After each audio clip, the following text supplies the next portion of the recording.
महाराष्ट्रात उष्णतेची तीव्र लाट, तर मुंबईमध्ये तापमान 34 अंशांच्या पुढे. विदर्भ आणि उत्तर महाराष्ट्रातील कमाल तापमान 40 ते 41 अंशांवर.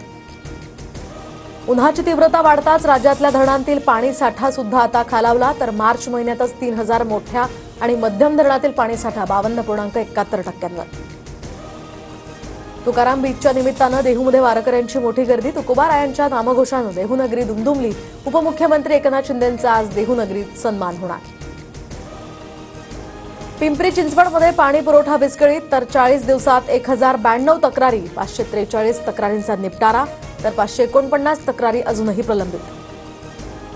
रायगड जिल्ह्यातील कशेडी ते खारपाडा या दरम्यान आज अवजड वाहतूक बंद. महामार्गावरील संभाव्य वाहतूक कोंडी टाळण्यासाठी निर्णय. जीवनावश्यक वस्तूंची वाहतूक सुरू राहणार. मध्य रेल्वेच्या मेन लाईन आणि हार्बर मार्गावर मेगा ब्लॉक, तर पश्चिम रेल्वेवर आज कोणताही ब्लॉक नाही. बाहेरगावी गेलेल्यांचा परतीचा प्रवास सुरू होण्याची शक्यता असल्यामुळे निर्णय. मुंबईतील प्रदूषणाच्या पातळीत सध्या वाढ. मुंबईतील हवेचा निर्देशांक मध्यम श्रेणीत, तर AQI 125 वर. अंधेरीमध्ये मात्र वाईट हवेची नोंद.